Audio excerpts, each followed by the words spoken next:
sur le deuxième exercice.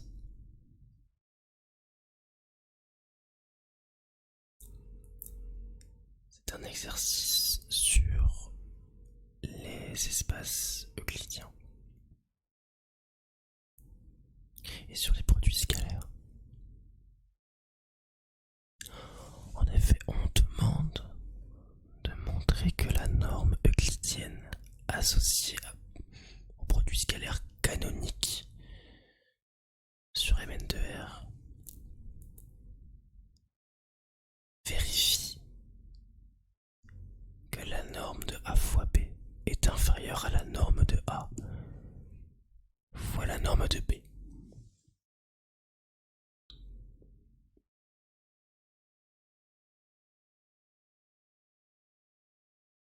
Vous êtes prêts?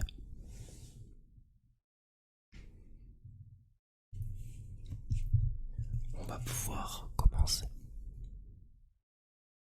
Dans un premier temps, on considère A qui va être égal à AIJ. C'est une notation qui sera ici plus simple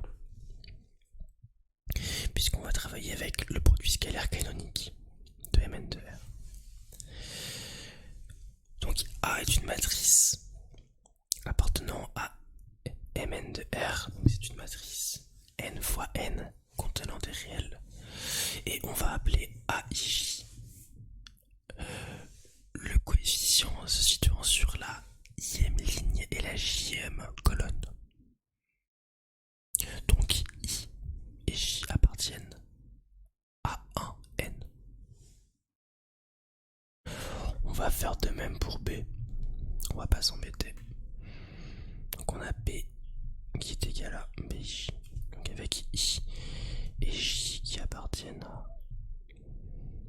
à 1n. Avec n, un entier naturel.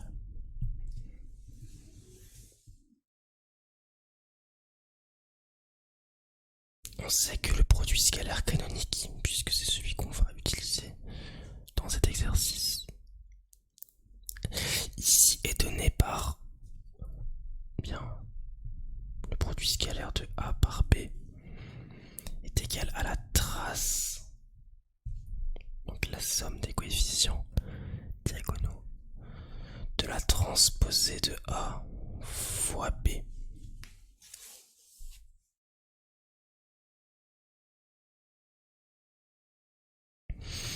De même, ça pourra nous être utile plus tard. On sait que la norme euclidienne est égale à la racine de la trace de la transposée de A fois A.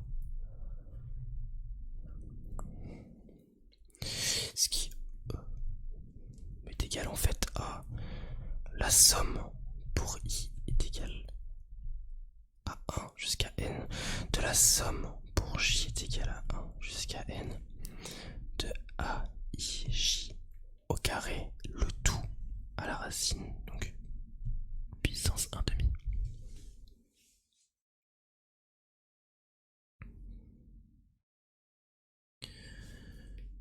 On va donc étudier le produit AB, donc le premier coefficient de l'inégalité. On va nommer C. Allez. La matrice qui est égale à A fois B. Donc ça va être égal à C, I, J. On reprend la même notation que tout à l'heure.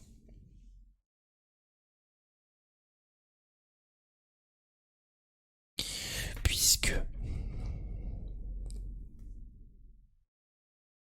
C est égal au produit de A fois B, on sait que pour tout I et J appartenant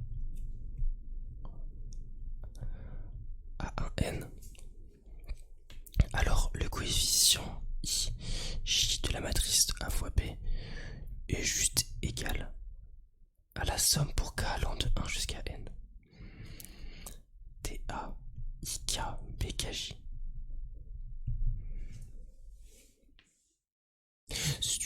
formulation qui peut paraître compliquée, mais c'est juste histoire de formaliser les choses.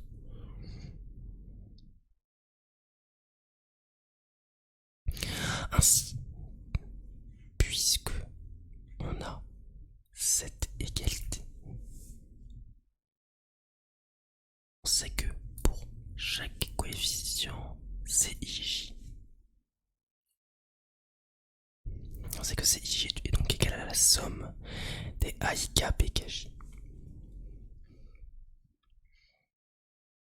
On va pouvoir écrire que la norme au carré de C est égale à la somme pour I allant de 1 à N de la somme pour J allant de 1 à N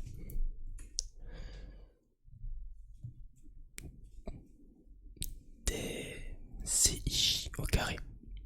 N'est-ce pas? Si on réutilise cette expression, on remplace le HJ ici par CIJ. On a donc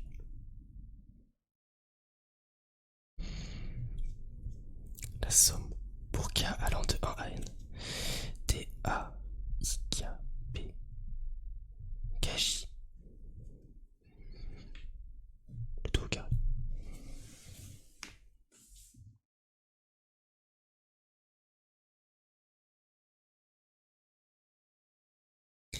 Maintenant,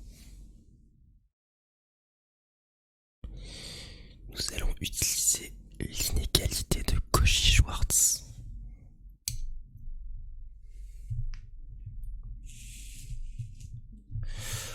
Vous devez la connaître, cette inégalité. Donc, qu'est-ce qu'elle nous dit?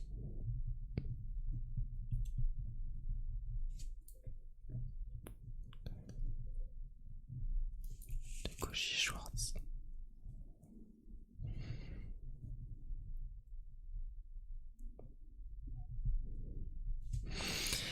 Eh bien, on sait que pour tout n-uplet x1, xn et tout n-uplet y1, yn appartenant à R puissance n, eh bien, la somme pour k allant de 1 à n des xk, yk, le tout au carré est inférieur ou égal à la somme pour i, bon on va regarder pour k allant de 1 à n des xk au carré fois la somme pour k allant de 1 à n des yk au carré. Bien. Si on applique cette inégalité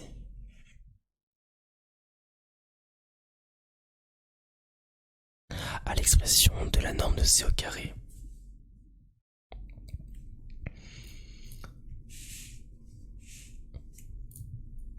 on obtient.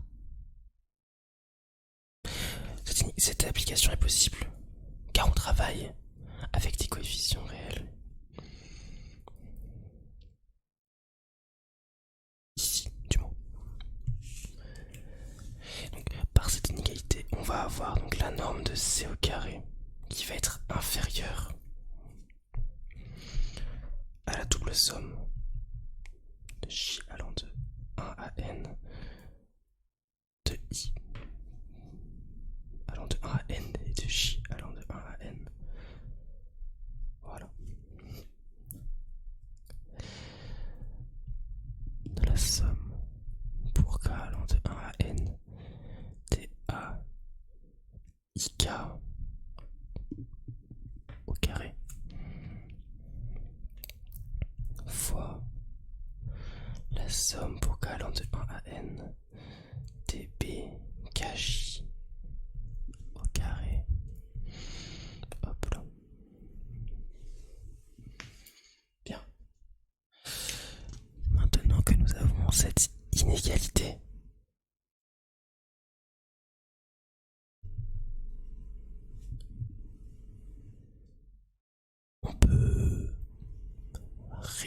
organiser le calcul dans les sommes. Ce sont des sommes finies. On va donc réécrire ce terme comme étant égal à la somme pour i allant de 1 à n de la somme pour k allant de 1 à n d'aik au carré fois la somme pour j allant de 1 à n de la somme pour k allant de 1 à n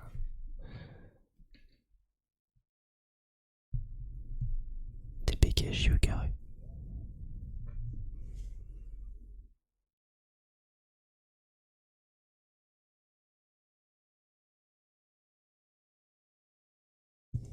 Et là, c'est fini en fait. Qu'est-ce qu'on a ici? On a la norme de C au carré qui est inférieure ou égale au produit de deux sommes.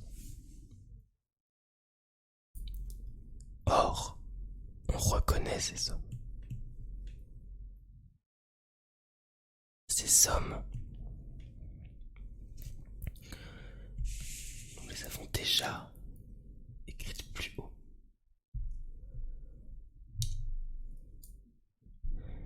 Et oui, la norme de A est égale à la racine de la trace de la transposée de A fois A. Ce qui est égal à la racine de la somme pour I allant de 1 à N de la somme pour J allant de 1 à N d'AIJ au carré. Donc tout ça c'est sous la racine. Mais si on passe au carré, on a que la norme au carré de A est égale à la double somme des AIJ au carré. Or,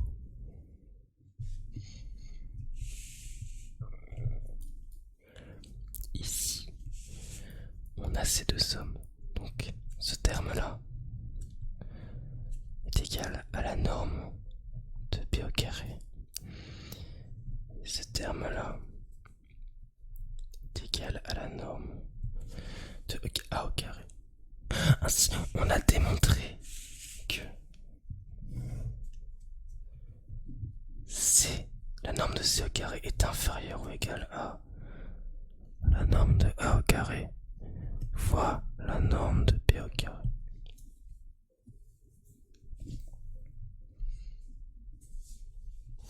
Qu'est-ce qu'il nous reste à faire? Eh oui, par croissance de la fonction racine carrée,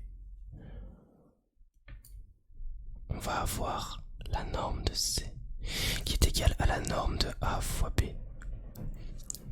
qui va être inférieure ou égale à la norme de A fois la norme de B. On passe de cette ligne à cette ligne car l'application racine carrée est croissante